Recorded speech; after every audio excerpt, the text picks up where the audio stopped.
பெண்கள் ஆண்கள் யாருமே அதிக பருமனாக இருக்கிறது எதுனால அப்படின்னா சாப்பிட்றதுனால மட்டும் இல்லை, நைட்டு நன்னா தூங்காததுனால. இன்னொரு முக்கிய காரணம் ஸ்ட்ரெஸ்ஸு, மன கவலைகள். கவலை இல்லாமல் இருக்க முடியுமா? என்ன கவலைகள் இருக்கும். சாப்பிடுகிற அந்த ஒரு 10 நிமிஷம் எல்லா கவலையும் தூக்கி போட்டுடணும். அப்போ தான் உடம்பு நல்லபடியாக இருக்கும். இல்லைன்னா ஜீரண சக்தி, அதாவது செரிமான சக்தியே நம்ம உடம்புல நடக்காது. செரிமானமே இல்லாமல் நம்ம பாட்டுக்கு மேலே மேலே சாப்பிட்டுட்டே இருந்தோம்னா அது என்ன இருக்கும்?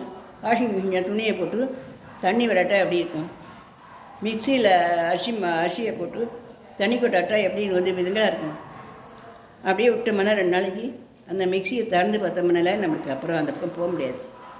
அவ்வளோ அருவறுப்பான நாற்றம் அதில் வரும் இல்லையா?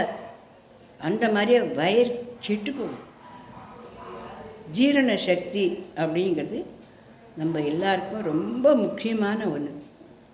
வயிற்றில் போன உணவு ஜீரணம் ஆகிறதுக்கு நம்ம கவலைப்படாமல் முதல்ல சாப்பிடணும்.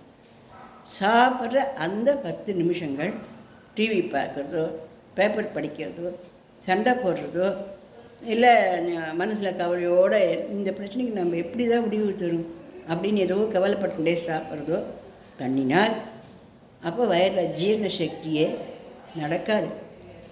அதனால் கூடிய வரைக்கும் கவலையாக இருந்தால் சாப்பிட வேண்டாம். ரொம்ப கவலையாக இருந்தால் அந்த விட நம்ம சாப்பிடாமல் நிறுத்திடுறது கூட ரொம்ப நல்லது. கவலையோடு சாப்பிட்றத நம்ம நிப்பாட்டினாலே ஜீரண சக்தி நல்லபடியாக வரும். சில பேருக்கு கொழுப்பு பொருள்கள்லாம் சாப்பிட்டா எண்ணெய், வெண்ணெய், பொரிச்சது, பஃப்பு, மைதா, பால் பொருட்கள் இதெல்லாம் சாப்பிட்டா ஜெரிக்காது. சில பேருக்கு வந்து எது சாப்பிட்டாலுமே வந்து தொண்டையிலே நிற்கிற மாதிரி இருக்கும், ஜீரண சக்தியே இருக்காது. உடம்பு மட்டும் பொதன்னு உப்பிண்டு போயின்னு இருக்கும். இது ஒரு தலைவேதனையான ஒரு வேதனையை நமக்கு கொடுக்கும். அப்புறம் உடம்பு எடை கொடுத்துனாக்கா அதுக்குண்டான நோய்களையும் நம்ம அனுபவிக்க வேண்டி வரும். நம்ம இந்த உலகத்தில் நல்லா சந்தோஷமாக ஒரு சாப்பிட்டுட்டு உடம்பு தெம்பாக வச்சுக்கிறதுக்கு தான் நம்ம இந்த உலகத்தில் வந்து பிறந்திருக்கோம். மீதி எல்லா கவலையும் சுமந்துட்டு அதோட ஒரு உருண்டையாக சோறும் வயிற்றுக்குள்ளே போகக்கூடாது. நாம் என்ன பண்ணலாம் அப்படின்னாக்கா, செரிமான சக்தி குறைஞ்சவர்கள் என்ன பண்ணலாம் அப்படின்னாக்கா, 15 நாட்களுக்கு ஒரு தரம் ஒரு நாள், அதாவது ஒரு மாதத்தில் 15 நாட்கள் நல்லா சாப்பிட்டோம். 16வது நாள் என்ன பண்ணணும் அப்படின்னாக்கா, காய்கறிகள், பழங்கள், பால், மோர், இளநீர், வெறும் தண்ணீர், ஜூஸ், சர்க்கரைலாம் போடாத ஜூஸ், இந்த மாதிரி ஒரு நாள் முழுக்க சாப்பிட்டோன்னாக்கா அந்த 15 நாட்களும் சாப்பிட்ட உணவெல்லாம் செரிக்கிறதுக்கு நம்ம கொஞ்சம் டைமாவது கொடுப்போம். அந்த ஒரு நாள் அதுக்கெல்லாம் நல்லா செரிச்சுட்டு திருப்பி நம்மளால் நல்லா சாப்பிட்றதுக்கு செரிமானமாகிறதுக்கு அது உதவிகளை செய்யும். 3 மாதத்துக்கு ஒரு தரம் குடலை சுத்தம் பண்ணுறதுக்கு உண்டான மாத்திரைகள் இருக்குது, இல்லை விளக்கெண்ணெய் இருக்குது, இல்லை நிலாவாரை அப்படின்னு நாட்டு மருந்து கடையில் விற்கிறது. இந்த மாதிரி ஏதாவது ஒன்று போட்டு கஷாயம் போட்டுக்கிட்டு அந்த குடலை சுத்தப்படுத்திட்டோம்னாக்கா மறுபடியும் நல்ல ஜீரண சக்தி நம்ம வயத்தில் ஏற்பட்டு நல்லா நம்மளால் சாப்பிட முடியும்.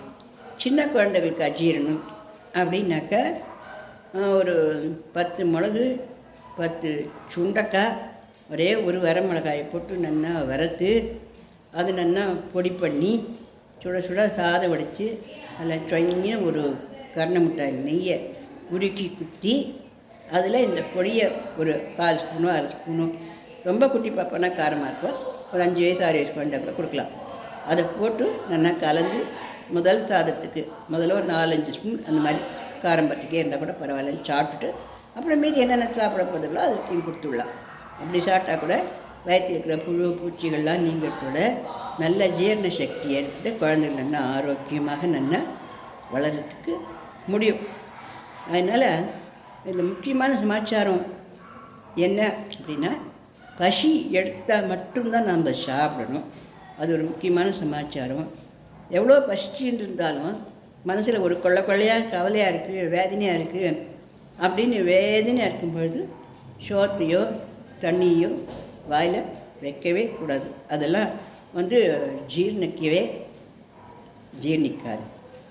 அதனால் கவலைப்படாமல் வேளா வேலைக்கு ஜீரணமாகத்தை சாப்பிடுவோம்.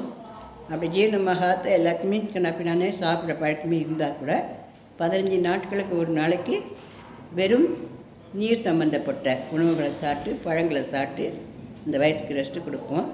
3 மாதங்களுக்கு ஒரு தினம் நல்லா குடலை சுத்தப்படுத்தக்கூடிய மருந்துகளை எடுத்துட்டு குடலை சுத்தப்படுத்தினா இந்த அஜீரணம், அதாவது செரிக்காமை, செரிமானம் இல்லாமை அப்படிங்கிறது நல்லா நீங்கும்.